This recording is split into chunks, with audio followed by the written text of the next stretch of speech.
Okay, so here we are, ready for page 2 of the congruence notes. Hopefully you already watched the video of page 1, and so now we can just continue on with page 2. So, here I have two triangles that are congruent. It tells me triangle ABC is congruent with triangle FDE. So they're asking for what's the measure of angle D.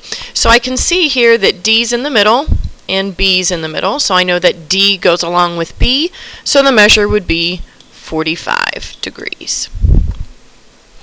For the next one, the measure of F, I can see that F is first, so F goes along with A, which is also first, so F is going to be 65 degrees. And the last one is E. What's the measure of angle E? And E is last, and it goes along with C. But when I look up here at C, there's no measure there. Well, hopefully you remember from junior high, you probably learned this in Algebra 1, that all three angles of a triangle are going to add up to 180 degrees all the time, no matter what the triangle looks like. So to figure out what that missing angle is, I can just take 180 minus 45 minus 65,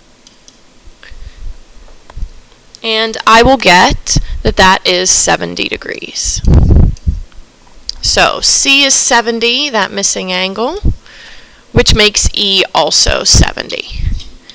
So just remember that all three angles in a triangle will always add up to 180.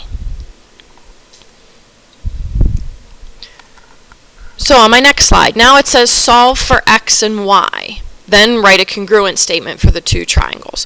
So we don't have a congruent statement right now to look at. We only have the triangles to look at. So I can see there's 2 marks up here, and there's 2 marks here.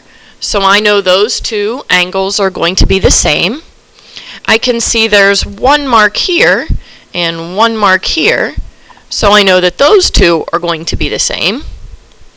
And then over here, this one and A, they have no marks, so they're going to be the ones that are the same. So I can see already that X is going to be 60 because D matches up with A. And then to figure out what Y is, again, I have to add up, well, I have to subtract these two from 180 because all three angles are going to add up to 180. So 180 minus 80 minus 60 gives me 40 degrees. So this angle would be 40 and this angle would be 40. So Y is going to be 40. And now a congruence statement, and we did this back on page 1. So if you're unsure how to do this statement, go back and watch the notes. Watch the video for the notes for page 1. So a congruent statement. My first triangle on the left here, EDC, I can write that one any way I want. EDC. You could have written DEC or CED or CDE. However, the first triangle you write doesn't matter. It's the second one that you have to make sure matches up. So E matches up with F. So I'll put F first. D matches up with A. So I'll put A second.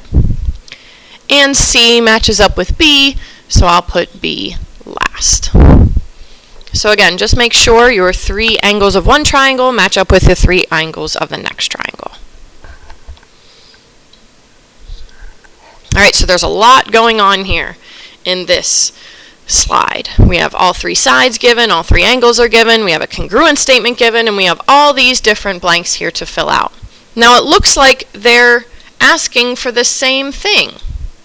These two over here, this one's asking angle A is congruent to, and this one's saying the measure of angle A is equal to.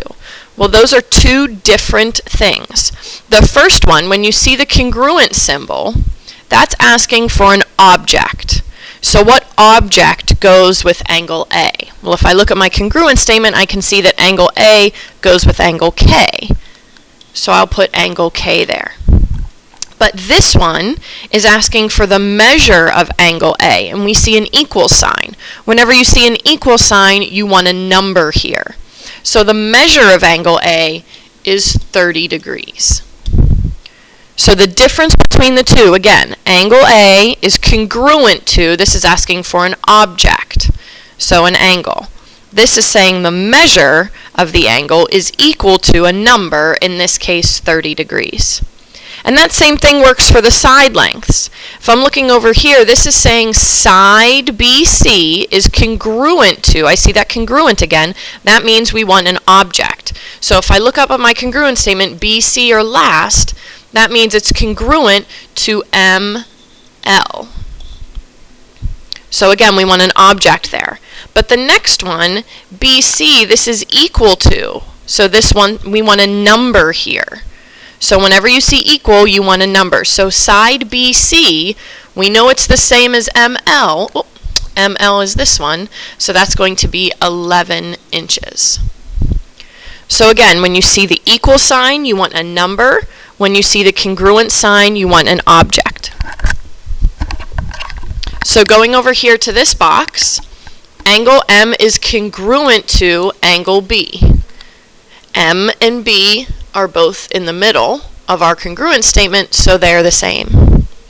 This is asking for the measure of angle C.